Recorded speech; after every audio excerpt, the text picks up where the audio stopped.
acho que nós só devemos estar nas coisas em que nos merecem.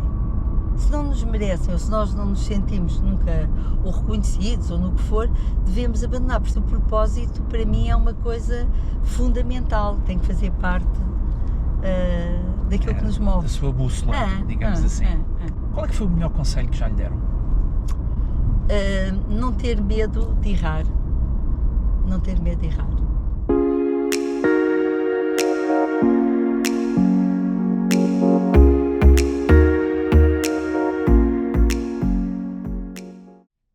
Muito boa tarde a todos, bem-vindos a mais um episódio do podcast A Arte de Errar. Hoje estamos à conversa com uma das pessoas que mais influenciou o marketing automóvel em Portugal nas últimas 3 décadas, a Teresa Lameiras. Passou mais de 30 anos ligada ao setor automóvel e esteve à frente da construção de algumas das marcas mais conhecidas do mercado.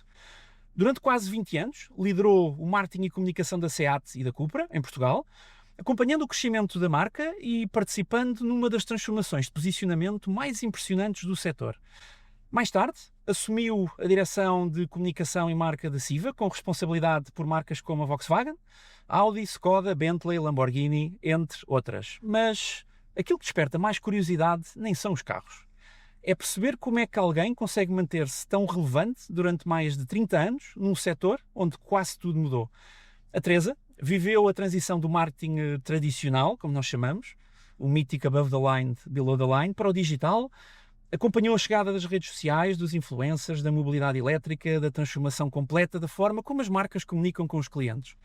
Pelo caminho, teve de gerir lançamentos, crises, reposicionamentos, mudanças de mercado, pressão comercial e uma pergunta que provavelmente todos os líderes enfrentam, mais cedo ou mais tarde. Como continuar a reinventar-se quando já atingimos aquilo que muitos consideram o topo? E talvez por isso, uma das decisões mais interessantes do seu percurso tenha acontecido recentemente. Depois de mais de 30 anos numa carreira de enorme visibilidade, decidiu fechar esse capítulo e iniciar uma nova fase da sua vida profissional. Teresa, bem-vinda ao Arte de Errar. Muito obrigada. Muito obrigado por ter aceitado o nosso convite. Obrigada pela apresentação tão generosa. Mas que foca uma coisa que para mim é particularmente grata e interessante, que é esta inquietação de fazer as coisas acontecer, analisando aquilo que nos faz falta em função dos objetivos, que muitas vezes são comerciais, outras vezes não são de marca, são de posicionamento, mas não nos preocupando com aquilo que os outros fazem, mas analisando aquilo que achamos que o nosso consumidor quer e procurar soluções para isso, não é? E isso foi uma coisa que quer a mim, quer a equipa, sempre nos moveu e nos fez fazer coisas realmente ao longo do tempo diferentes, não preocupadas com essa visibilidade e com essa vontade de mudar, mas com a vontade de fazer bem. E havia um exercício que eu fazia todos os anos com a equipa, mas estamos a falar isto durante muitos anos, que era uma folha em branco, e vamos pensar aquilo que fizemos, correu bem, correu mal, com desapego, mas com a humildade de conseguir construir melhor. E esta coisa de nunca nos levarmos demasiado a sério, de que não erramos e que não conseguimos superar-nos, ajuda-nos, acho eu, a pensar diferente e a encontrar soluções que não melindrem ninguém, porque no fundo as coisas são do todo e não são individuais, não há uma crítica individual. A Teresa sugeriu isto, eu não posso dizer que não correu bem. Não, todos os anos podíamos fazer isso e seguir em frente.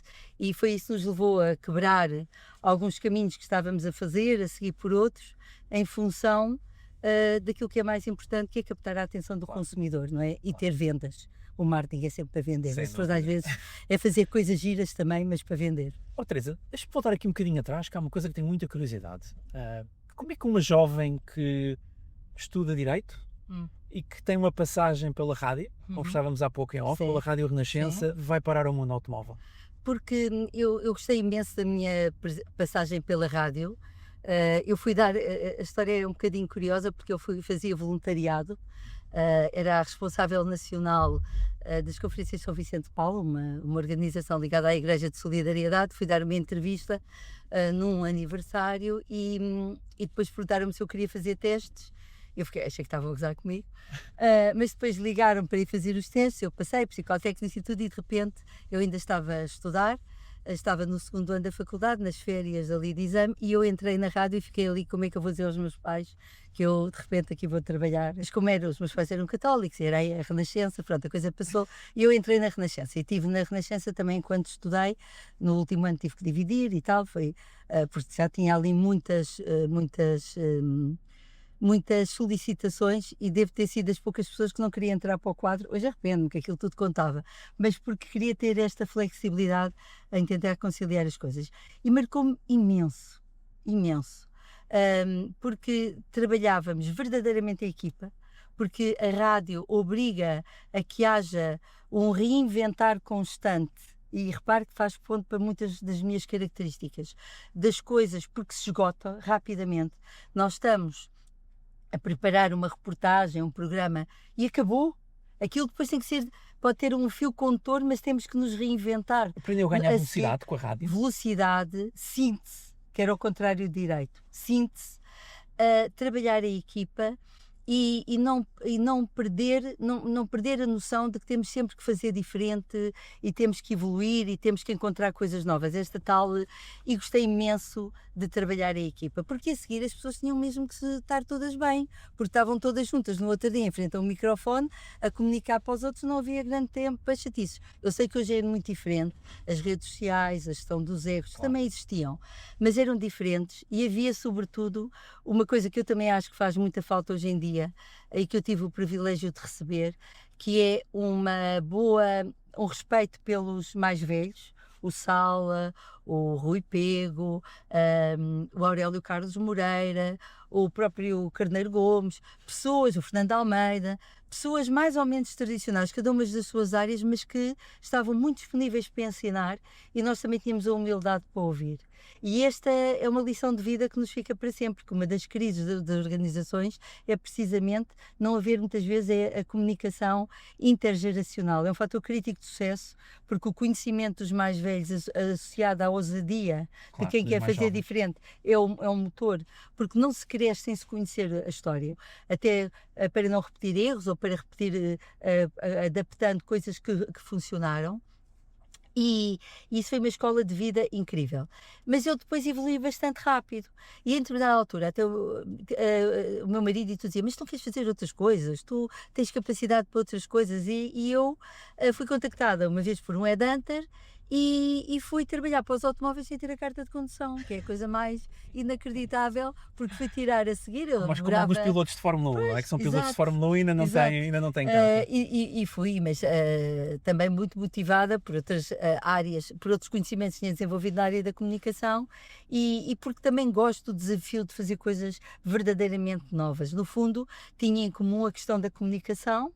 E eu gosto muito do setor automóvel. Imaginava-se a ficar 30 anos no mercado automóvel quando entrou ou não fazia planos nessa altura? Nunca faço planos para essas coisas, eu deixo correr. Não sou uma pessoa ansiosa com esse tipo, nem nunca me preocupei muito com a gestão da minha carreira, nem eu fui deixando as coisas acontecer. Há muito essa discussão, não é? Eu vejo muito essa discussão de tem que estar aqui, não sei o quê. Sim, aquela doutrina de 3 anos tem que mudar. Não, nunca tive esse stress, tive ao longo da carreira variadíssimas oportunidades de mudar, mas tive o enorme privilégio e muito grata à CATSA e ao grupo Volkswagen, porque é o detentor, por esta capacidade de me deixar crescer dentro do grupo, dando-me a oportunidade de fazer coisas muito diferentes. Eu falei dos recursos humanos, falei da formação, tive o marketing do após-venda, tive muitas áreas que eu não me preocupei sequer em comunicar. Felizmente não havia estes stresses do LinkedIn e das redes sociais, portanto nós preocupávamos em fazer as coisas,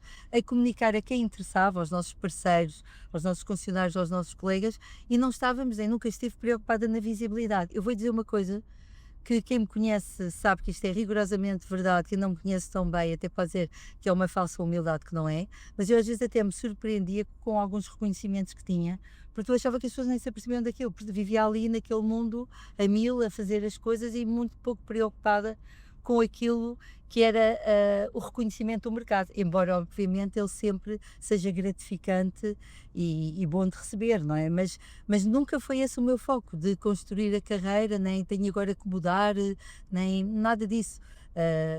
Eu lembro-me de ter colegas que achavam mal, por exemplo, eu dizer que não queria ir lá para fora. E tive muitas vezes dificuldade em dizer que não queria ir lá para fora.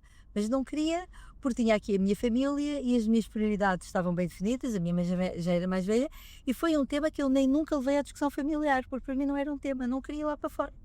No fundo, a melhor gestão da carreira que nós podemos fazer, no meu entender, é conseguirmos ter um estatuto em que temos capacidade de escolha para fazermos aquilo que nos dá motivação, interesse e que nos mantém animados para fazer coisas todos os dias. Eu gosto de coisas diferentes e ao longo deste tempo fui encontrando coisas diferentes para fazer debaixo deste nome, diretora de comunicação, marca, de marketing, mas muito pouco preocupada com os títulos, muito mais preocupada com as oportunidades que me davam para fazer coisas. Voltando a esse tema da carreira internacional, sentiu na altura por parte das lideranças, quem reportava, sentiu apoio quando toma essa decisão? Nós sabemos que isto nas multinacionais, essas oportunidades aparecem, sobretudo quando se chega a determinados cargos. Sim. Sentiu apoio por parte, e também sabemos que o mundo era diferente na altura e que se calhar não havia tantas...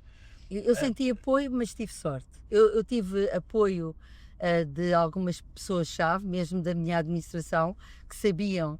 E houve alturas em que eu disse, pronto, se vocês insistirem muito, eu vou ter que procurar alternativas aqui em Portugal, noutro sítio, e vou-me embora.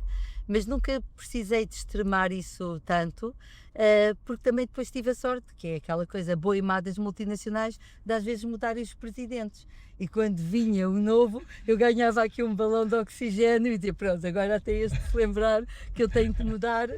Pronto, isto é para dizer a verdade, é mesmo assim. Agora já se pode, a parte boa é que agora já podemos dizer estas coisas todas sem ser politicamente correto.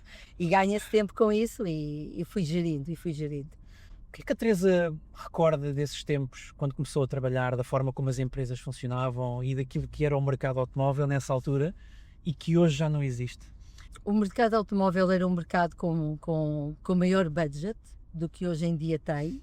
É um fator muito crítico, não é? Porque não há dinheiro, não há milagres, mas além disso, eu acho que há uma outra coisa que eu diria que em muitos casos havia lideranças mais bem preparadas, focados nos resultados, mas pessoas também mais experientes a acompanhar os projetos, e isso permitia que nós nos países, se tivéssemos resultados, que era o nosso caso, tivéssemos também a confiança para poder fazer. Não havia esta questão de ter que se fazer tudo igual, naquele sentido de vamos cortar a criatividade a cada país só para executar. O que é que eu quero dizer com isto? Nós tivemos sempre que cumprir todas as estratégias, porque quem define a estratégia é a marca. A marca não é nossa, a marca é um património não tangível, importantíssimo, e a marca está lá. E a marca é que define a estratégia. Agora, a forma de aplicar e a liberdade para aplicar a cada país, é muito importante que exista essa confiança e essa autonomia para nós o podermos fazer. Eu tinha um colega espanhol que dizia que, de uma forma muito visual, que a massa era a mesma, o molho é que mudava consoante o país, e a massa é a marca, e aqui se tem mais tomate ou se aqui tem coentros e os espanhóis não gostam de coentros, põem outra coisa, o molho é diferente, mas não se pense que os públicos são todos iguais, porque nós não somos iguais à Espanha, e não é só por termos impostos diferentes, mas logo por isso a nossa comunicação está desformatada.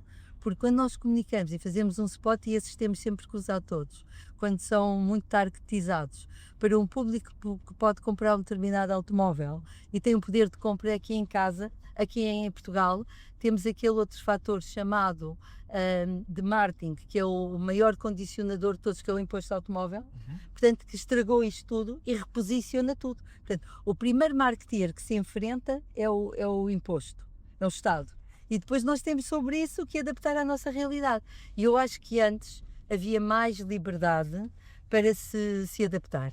E repare que isto também está ligado à outra parte que eu falei do budget, não é? Porque quanto mais contenção há, menos margem de risco para errar ou para fazer diferente as marcas querem correr. E depois há outra coisa, que é ainda que se verifica, é que a gestão depende muito, consoante seja uma gestão de uma casa-mãe ou uma gestão do importador. Uma gestão de uma casa-mãe tem muito mais a flexibilidade para poder apostar numa construção de marca, enquanto o importador, e está no seu direito, olha para o imediato, que é o resultado financeiro, e acha que o cuidar da marca é mais um atributo do headquarter do que de aqui.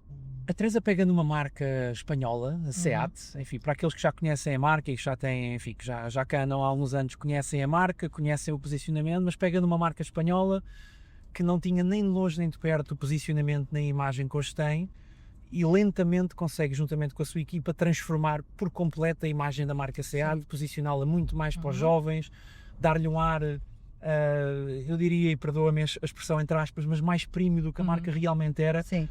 Qual é que foi o segredo, Teresa? Ou os segredos, neste caso? Eu acho que o que nós fizemos foi uma análise de que a SEAT era a marca que as pessoas podiam comprar de uma forma racional, porque quem não queria gastar tanto dinheiro porque não podia ou porque não queria, comprava um SEAT. Eu lembro-me quando eu entrei a primeira vez, não na SEAT Portugal, antes, na SEAT, os meus amigos disseram, quando eu estava a tirar a cara, epá, vais andar de SEAT. Tipo, era uma coisa de menos, não é? E o que nós fizemos foi olharmos para aquilo que era o posicionamento da marca, aquilo que a marca quer ser, e fomos criar formas de construir e de dar visibilidade àquilo que era o posicionamento da marca. E existiram coisas que foram muito importantes. O design, e nós para o design associámos à Moda Lisboa, que era uma forma mais fácil de explicar design, moda, as pessoas confundem design e moda, mas fazer isso nesse sentido. Mas fizemos também com parcerias com criadores, o Nuno Baltazar, que foi durante muitos anos, a Ana Salazar, a Cátia Xiomara, o Dino Alves. Portanto, fizemos parcerias com eles em que o automóvel também fazia parte da sua vida e não se esgotava num patrocínio pontual, e fomos main sponsor. Fizemos também, a par disto, na altura era o Auto Hoje, que era líder, um concurso de design automóvel, em que oferecemos a um jovem português, e fizemos isto durante 4 anos, pudesse fazer um estágio remunerado a Barcelona no Centro de Design, e conseguimos, e era apoiado pelo diretor de design da SEAT, que chegou a vir aqui fazer o paralelismo entre a importância das linhas da moda e do design, e isto dá muita consistência no pilar do design. Depois nós éramos uma marca divertida, uma marca mediterrânica, que tínhamos alegria, e nós associámos-nos à música, mas de uma forma diferente, à música portuguesa, apoiando cantores portugueses, o Rui Veloso, o Zambor Eletro, o João Pedro Paes, sei lá, tantos, o André Sardé, muitos, mas fizemos sempre as coisas de uma forma consistente, com um projeto para cada ano. Depois tínhamos uma outra parte que nós tínhamos que trabalhar, que era como é que eu ia pôr, ou nós íamos pôr, as pessoas a conduzir os carros, porque podiam achar isso tudo muito giro, mas precisavam de os conduzir. E para além das caravanas que se fazem, etc., fizemos ações com as universidades. E então fizemos umas corridas nas universidades, em que havia circuitos para empresas, para também elas conhecerem os nossos carros, porque não conheciam e compravam sempre os mesmos, e aprovando podiam nos conhecer, e gente dos universitários para captar um público mais jovem. Pois havia uma corrida final no Autódromo do Estoril. E temos eco a tudo isto através das revistas de lifestyle, porque nós éramos a alegria de viver. Caras da vida. Fizemos as caras, a Lux, e fizemos aquele projeto com o Rodrigo Herédia da Neve, que era emblemático, e que, para trás daquilo que se via do divertimento e da alegria da neve, havia uma coisa muito interessante: as pessoas iam a conduzir os carros de Barcelona até Andorra. E ficavam a conhecê-los. Muitas pessoas nunca tinham entrado num SEAT. Portanto, todas aquelas pessoas influentes conheciam os carros. Portanto, nós não fizemos nada ao acaso quando fomos construindo estas coisas, mas sempre com uma grande consistência na qualidade do produto, porque o nosso produto era muito bom, só tínhamos que vencer a barreira do preconceito, do efeito de demonstração social com o carro, dando às pessoas a possibilidade de entrarem no carro e dizer, pá, isto é ótimo, Isto é ótimo. Minha interpretação é que foram apostando e tiveram a coragem de apostar em variáveis de comunicação que o mercado mais conservador não apostou e que se agarrou ou continuou a agarrar as mesmas variáveis onde continuava a apostar ano após ano. Terá sido essa a chave?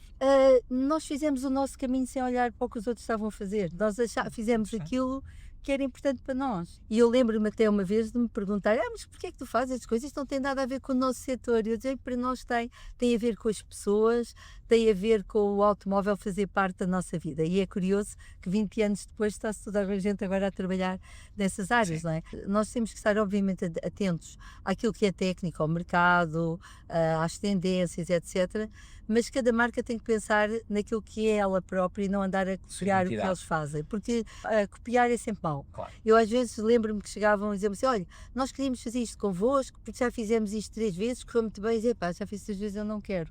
As pessoas estavam assim um bocado até desiludidas, mas pá, já fiz 3 vezes, eu não quero. Dessa base temos que pensar diferente.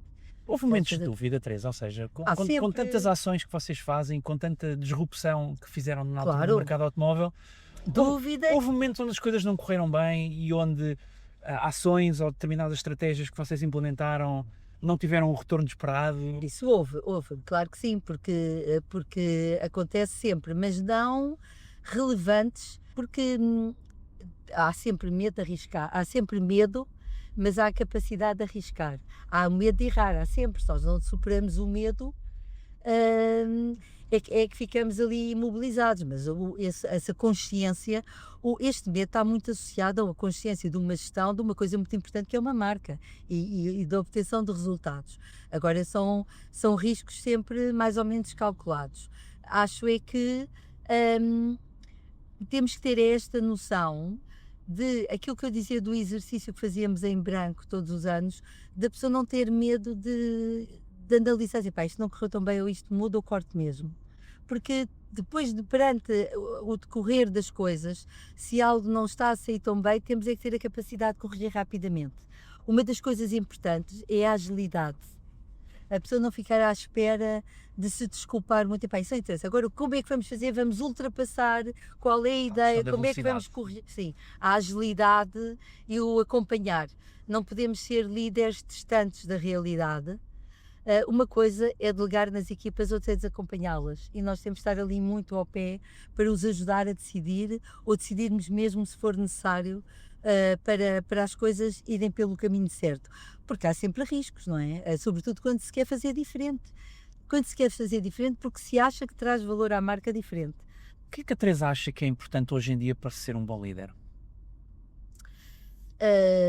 Eu acho que tem que se ter uma capacidade de acompanhar o mundo que nos cerca a uma velocidade incrível. Portanto, eu acho que as pessoas têm que estar atualizadas, têm que se saber, têm que ser pessoas pouco complexadas, ou seja, não serem pessoas demasiado inseguras para se poderem rodear de quem sabe mais do que eles em áreas específicas. É impossível saber-se tudo e é crucial termos pessoas muito boas ao nosso lado, com a capacidade também de nos dizerem está mal, está bem, com esta abertura, e acho que temos de ter sempre a humildade de ouvir, mesmo que a decisão depois seja nossa. Nós não temos que agradar a todos, mas temos que conjugar, acho eu, estas diferentes variáveis para cada vez mais as pessoas se afirmarem de uma forma segura. E às vezes vê-se em muitas organizações que as pessoas, por serem incompetentes, são inseguras e depois não se rodeiam de pessoas boas porque têm medo da sombra e isso conduz ao abismo. Acha que é mais fácil ou mais difícil liderar as novas gerações de hoje? Eu não gostaria de generalizar. É o ça dépend, não é? Porque depende sempre das pessoas. Eu acho que os jovens são mais ansiosos pelos resultados, mas eu que sempre sou muito ansiosa por resultados. Eu também gosto de ver resultados. Portanto, e acho que depende das coisas. Acho que às vezes o comprometimento de alguns deles poderá não ser tão grande, porque vivem com muitas coisas na cabeça, de que tem que estar aquilo que falávamos, não sei quantos anos, fazer uma carreira, ter não sei o que, não sei o que mais, mas isso são muitos estereótipos que lhes entram, mas eu tenho exemplos incríveis de pessoas com quem eu gosto de trabalhar com pessoas mais novas porque me desafiam sempre a sair da minha área de conforto e eu achar que não percebo nada sobre aquilo, não é? Eu faço mentoria e gosto imenso disso porque nós também ganhamos imenso em ouvir os jovens e são pessoas muito bem preparadas em termos de formação. Eu acho que temos uma boa geração com esta preparação em busca de uma oportunidade de trabalho que muitas vezes não surge com o reconhecimento que deveriam ter até em termos económicos, não é? Mas eu sou uma pessoa que acredita nos jovens. Acredito no futuro. E nos jovens, acredito mesmo, nos jovens para eles mudarem as coisas com a mesma força, mas com uma preparação até melhor do que a nossa, num mundo muito mais exigente para as coisas irem para a frente. Tudo aquilo que a Teresa já fez, enfim, nós falámos um bocadinho disso na introdução, passou por, quando estava no mercado automóvel, muitas áreas, marketing, comunicação, inúmeras marcas, teve que lidar com jornalistas, imprensa, a tal transição, há muita gente que fala na transformação digital ou na transformação empresarial. A Teresa viveu isso na pele, não leu e não ouviu dizer, viveu. O que é que menos gostou de tudo aquilo que fez? A parte financeira eu não gosto, não é? Aliás, eu tive várias oportunidades e convites até para ficar como diretora-geral e eu dizia sempre que não, essa parte financeira deixem-me lá fazer aquilo que eu gosto, não me ponham nessa área porque eu não gosto. É fundamental e não quer dizer que não a siga e que não a acompanhe. Eu, como eu lhe disse, sou muito voltada para os resultados e para o budget, etc., para o cumprimento, etc., mas aquela outra parte toda, a contabilidade, essa parte não gosto, e gosto da estratégia para o comercial. A parte do comercial em si não é uma coisa que me... Gosto da estratégia, pensar como é que nós vamos criar aqui uma coisa para vender este automóvel, como é que o vamos posicionar, etc. Mas não aquela trabalho comercial em si não é uma coisa que me seduza. Portanto, talvez essas áreas são aquelas com que eu também alguma parte tive que me cruzar, porque estive na gestão da SEAT de Portugal, mas é a parte que eu, tem que ser. Alguma vez se sentiu, e eu faço esta pergunta e também vou dar aqui algum enquadramento, o mercado automóvel foi durante muitos anos talvez um mercado demasiado, excessivamente masculino? Sim. Alguma vez se sentiu uma mulher no mundo de homens? Nunca senti isso no mau sentido. Eu nunca me senti, costumo dizer que não me façam entrevistas sobre isso porque sou mau exemplo, já aconteceu, mas eu nunca me senti discriminada, na minha carreira, nunca senti que era remunerada de uma forma diferente ou que não me eram dadas oportunidades, mas, em alguns casos, senti que tinha que provar mais, que é uma coisa um bocadinho diferente. Porque há sempre aquela ideia de que, não tanto na parte da comunicação, antigamente chamava-se relações públicas, alguma dela, mas sobretudo na parte do marketing, porque as relações públicas, os eventos, todas essas áreas são giras para as meninas, para as senhoras. Agora, o produto é uma coisa de homens, o estado de conduzir é uma coisa de homens, o marketing era uma coisa de homens. E eu, às vezes, sentia que tinha que provar um bocadinho mais. Mas nunca senti isso como um fator de discriminação. Embora eu acho, hoje em dia, e disse muitas vezes em entrevistas que era contra, mas hoje em dia não, sou a favor das cotas, porque acho que é o mal necessário para lá chegar, porque se não vai de outra maneira, e se ainda faltam 100 e tal anos para as mulheres serem remuneradas da mesma maneira, eu não posso pensar no meu caso ou na minha sorte pessoal, tenho que pensar na situação do país e do mundo e sou a favor das cotas, porque acho que se as mulheres têm oportunidade, têm que ir. Agora, nem todas as mulheres querem fazer determinadas coisas. Aqui, como eu disse há pouco, aqui o segredo é poder escolher. Não é? Nós temos que dar às pessoas a liberdade, ou as mulheres têm que ter a liberdade de aceder às coisas e não só até onde lhes é facultado por alguma tradição ou algum preconceito. Falávamos há pouco também do mercado automóvel e das muitas alterações ou modificações ou transformações que o mercado tem vindo a sofrer e também percebemos que a Teresa é uma pessoa que sempre soube adaptar de uma forma incrível. Qual é que foi a mudança que mais lhe custou adaptar no mercado automóvel? Eu acho que a transição para os elétricos obrigou-nos a pensar todos de uma forma diferente. E agora, mais recentemente, a entrada com uma estratégia tão bem montada dos chineses, acho que também faz muito refletir e questionar o poder instalado e a segurança dos construtores europeus, não é? Que achávamos todos que as pessoas confundiriam os carros chineses com os produtos da loja dos chineses e que não iriam dar-lhes este voto de confiança, e hoje em dia verifica-se que vieram, não ficarão todos obviamente, mas com estratégias de construção de marca muito bem pensadas, e há casos incríveis em termos de marketing, de construção dessas marcas, como por exemplo a BYD. Verificamos que fez um trabalho incrível na entrada em Portugal, vencendo, e outras, não é? Mas vencendo todos estes preconceitos e questionando as próprias outras marcas que, com muitas vezes budgets mais reduzidos, fruto das circunstâncias em como estão hoje em dia no mercado nacional, não têm budget quase para criar a imagem ou para manter a imagem e trabalhar a imagem da marca, onde os outros estão a investir e estão a competir na parte do preço, etc., que é onde também estão mais fragilizadas. Portanto, há aqui um desafio enorme para quem trabalha neste setor para se adaptar à eletrificação.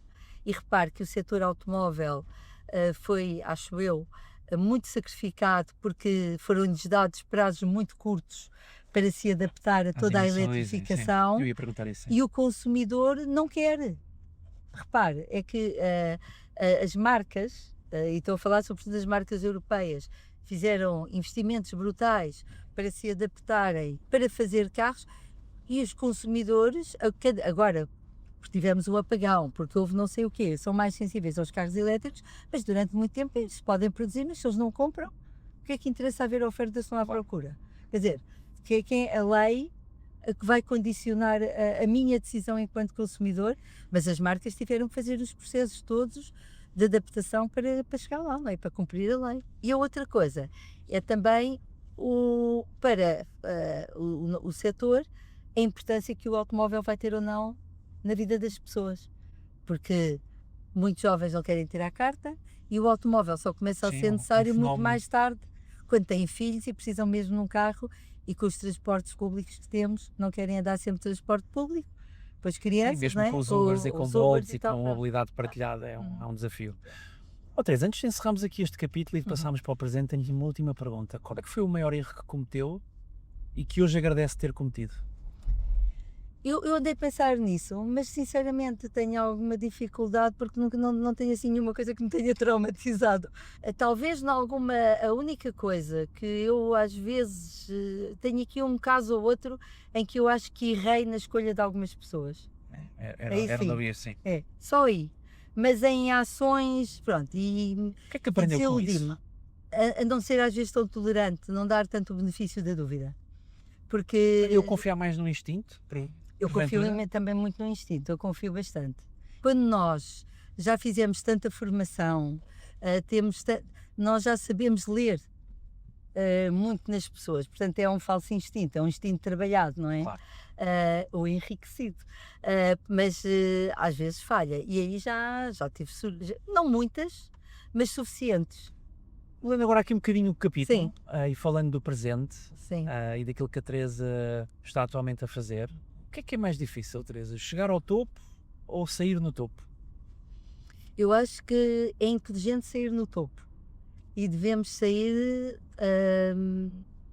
em bem, quando estamos bem, quando ainda sabemos que temos coisas boas feitas e que nos deram prazer. E depois ter a oportunidade, a vida, para mim, no meu caso, não é o trabalho. O trabalho é uma parte muito importante, foi uma parte muito importante da minha vida, que me correu bem e que estou muito agradecida por ter sempre tido um trabalho que eu gostei eu senti-me sempre muito realizada, adorei sempre aquilo que fiz. Tive também a sorte de ter reconhecimento por esse trabalho, que é outra coisa importante. Mas quando nós achamos que já não nos apetece, ou com aquelas pessoas, ou naqueles moldes, etc., devemos sair em paz e em bom, para termos só a parte boa das coisas. E isso é que eu achei que era o momento. E por outro lado, para ter ainda um tempo útil para fazer as outras coisas importantes da minha vida, porque vou fazer agora em breve, 63 anos, e ter tempo para poder fazer as coisas que eu gosto e escolho. Tenho mais tempo para ser mãe, tenho uma neta, tenho algum tempo também para ser avó, porque não tomo conta dela, mas tenho esta disponibilidade. A minha filha às vezes diz que eu tenho uma agenda muito ocupada, mas adoro estar com a Benedita, para estar mais tempo com o meu marido, que também está mais liberto agora, mas depois para fazer projetos para os quais eu fui convidada, mas que são coisas que me apaixonam, seja a SIC Esperança, faço parte do Conselho Consultivo, seja ser a Senior Advisor da Lorente e Cuenca, seja estar no Conselho Consultivo da Marketeer ou no Conselho Estratégico da APPM e estar também como mentora, seja estar com os meus amigos, seja não fazer nada, levantar-me e ir ao cinema porque me apetece, ou poder marcar espetáculos, que nunca estava cá, era sempre um stress entre o que eu gostava, e ter tempo para gozar a vida, sem ter uma agenda chata. Portanto, eu ando sempre a correr na mesma, que é engraçado, às vezes, então, mas agora não ia ter tempo, eu tenho isto, tenho aquilo, mas com um sorriso diferente. Eu adorava, mas agora gosto imenso, e uma coisa que me surpreende é eu encerrei tão bem aquele capítulo que não sinto falta. Isto preenche-me outra vez, estas coisas que eu faço. Custou-lhe a mudança, Teresa? Não é estranho, é que eu juro que eu própria me surpreendo com isso. Foi uma coisa que eu interiorizei durante algum tempo que eu queria fazer. É que normalmente isso acontece.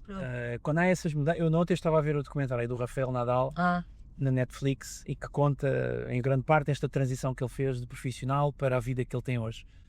E eu sei que a maioria das pessoas, quando que têm uma vida altamente, no caso um atleta de alta competição, quando deixam de competir e passam a ter uma vida normal, estar com a família, custa. E daí a pergunta, não a mim não me custa. Eu própria digo isto com toda a sinceridade, e falávamos até há bocado nisso, eu própria me surpreendo, porque houve noites que eu acordei a seguir, acordava assim de noite, não tem nada para me preocupar, consigo dormir outra vez, não é?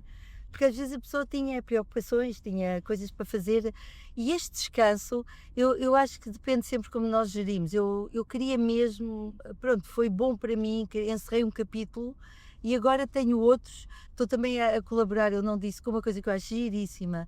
Eu conheço muito bem o Tiago Monteiro, ele foi piloto, também fizemos um projeto muito giro com ele, da SEAT, e a Diana Pereira, que eu sou amiga dele já há muitos anos, e eles têm um projeto agora muito interessante, o NOAA, que é um talentoso piloto de 16 anos, que se quer preparar para ir à Fórmula 1. Estou a ajudá-los um pouco também nessa construção da marca deles. Portanto, coisas que eu gosto de fazer, portanto, que me mantêm, que me ajudam a pensar, a possibilidade de poder ir a não sei quantas conferências que eu às vezes gostava de ir, e estava um bocadinho, depois ia-me embora e estava a ver o telefone, poder levar a vida com outro... Liga mais ao propósito hoje? Eu ligo igualmente ao propósito. Eu sou uma pessoa sempre fui uma pessoa que achei que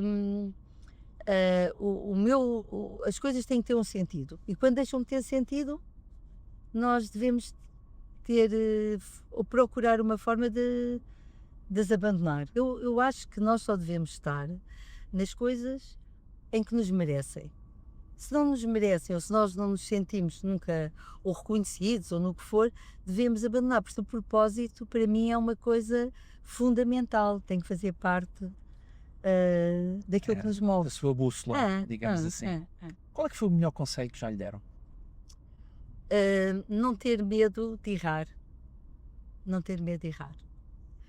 Porque quando nós temos uma grande pressão pelos valores às vezes envolvidos, pelas decisões, eu lembro muitas vezes no caso da SEAT, em que nós estávamos a fazer isto tudo, hoje em dia correu tudo bem, não é? Foi tudo bom porque correu bem.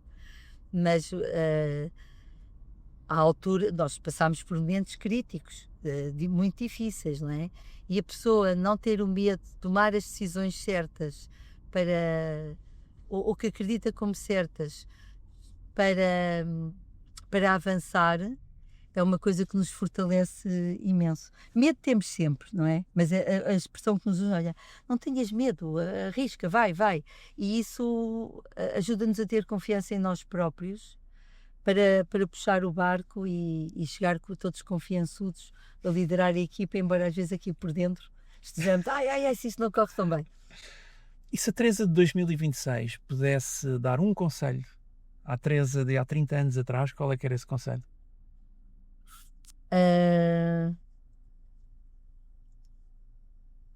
Às vezes para equilibrar um bocadinho mais a parte pessoal da parte profissional.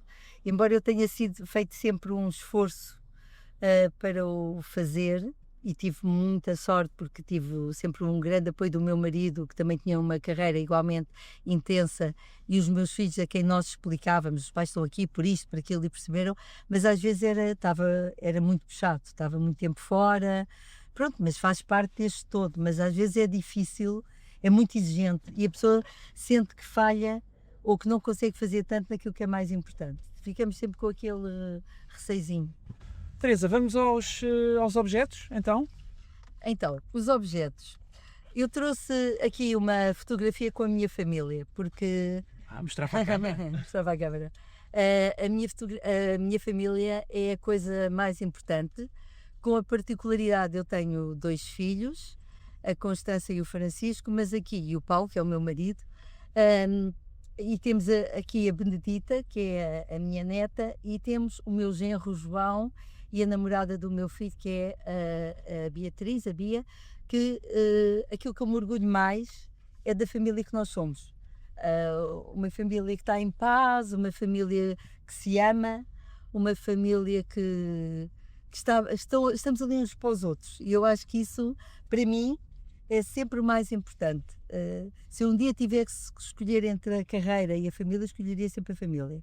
Para mim, é a coisa mais importante. Depois, trouxe outro objeto, que é aqui é um gatinho japonês, de uma viagem que também fizemos todos ao Japão, que é outra coisa ainda ligada à família. Nós gostamos de passar sempre, pelo menos agora, que já todos têm as suas vidas e as suas casas, uma semana juntos, e eu fico muito agradecida aos meus filhos, grata, por eles valorizarem isso. É um trabalho que eu acho que nós fizemos enquanto pais, uma semana, sempre uma semana juntos, com muito gosto, mas também é muito bom ver que quer o marido da minha filha, quer o marido da minha filha, quer a namorada do meu filho, gostam de estar connosco, e lá estaremos outra vez além de passarmos muito tempo juntos, uma semana juntos, a fazer uma coisa que nós gostamos muito, viajar. Nós sempre viajámos muito de férias, e nós levávamos as crianças connosco, pequeninos, e às vezes, antigamente as viagens eram muito diferentes, muito mais difíceis, muito mais caras. Tinha logística. Mas tu levas os miúdos, eles não valorizam nada, não se vão lembrar, mas nós lembramos que eles foram.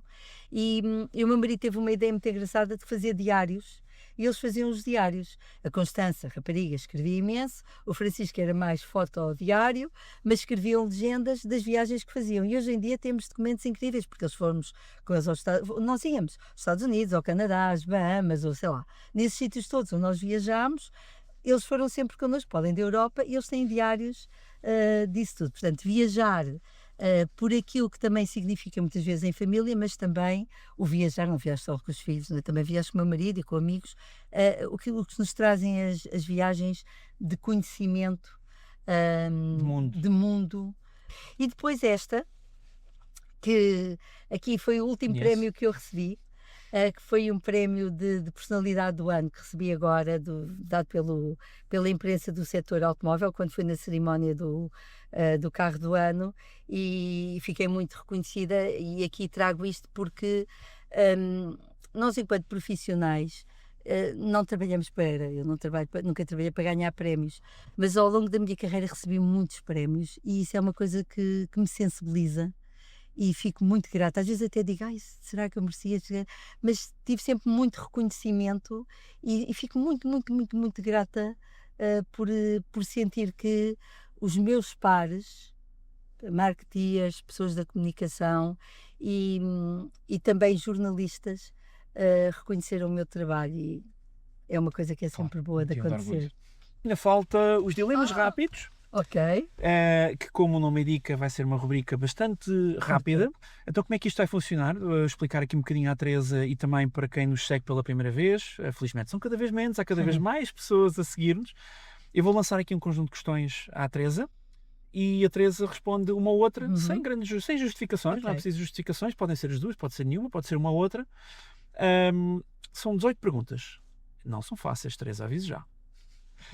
Pergunta número 1. Seat ou Volkswagen? Seat. Marca premium ou marca generalista? Marca generalista. É mais difícil de trabalhar. Importador nacional ou uma filial de marca? Sempre filial de marca. Como entendo.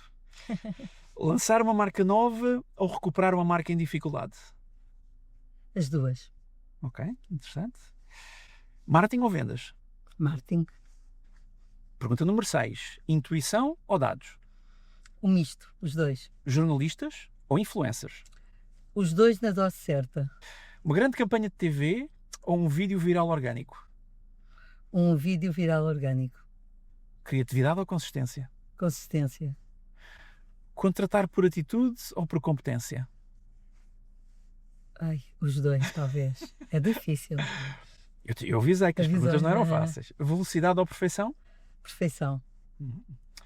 Tomar uma decisão errada rapidamente ou uma decisão certa, mas demasiado tarde?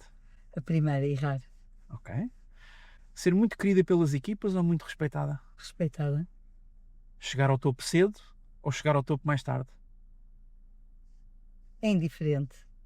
Porque acho que tem que ser na altura certa. A Teresa de 30 anos ou a Teresa de hoje? A de hoje. Segurança ou ambição? Ambição. Recomeçar ou consolidar? Consolidar. E a última pergunta. Ter mais tempo ou mais dinheiro? Ter mais tempo. Muito bem. Com dinheiro também não é mau. Se puder aliar as duas. Muito bem, Teresa. E agora a pergunta... Sim, agora sim a pergunta final que fazemos sempre nos nossos episódios. Se pudesse mudar alguma coisa, olhando para trás, na sua vida pessoal ou profissional, à sua escolha, o que é que mudava? O que é que teria feito diferente? É aquilo que eu dizia. Acho que às vezes doseava o tempo de outra maneira. Eu acho que nós não valorizamos suficientemente Os momentos. o tempo, a importância do tempo. E vivemos muito acelerados. E eu vivia mesmo muito, muito, muito acelerada. E gostava e não me consumia isso, porque a pessoa adapta-se, não é? E é preciso dormir pouco, tudo bem, é preciso fazer não sei o quê, tudo bem. E não me queixava por isso e não notava, mas esta correria, muitas vezes, quando olho para trás, disse, pá, por aqui. Não quer dizer que não tenha o trabalho feito, que não tivesse dado resultados, mas há muita coisa que é desnecessária porque andamos a querer fazer aquilo que é o nosso, depois tentar puxar pelos outros e às vezes temos que ser mais seletivos para ter o tempo necessário para fazer aquilo que realmente importa. E é difícil. Cada vez mais. Muito bem. Teresa, muito obrigado mais uma vez por ter aceitado o nosso convite. Excelente conversa. Tínhamos aqui, como sempre, muito mais temas de conversa e de curiosidade para a conhecer um bocadinho melhor.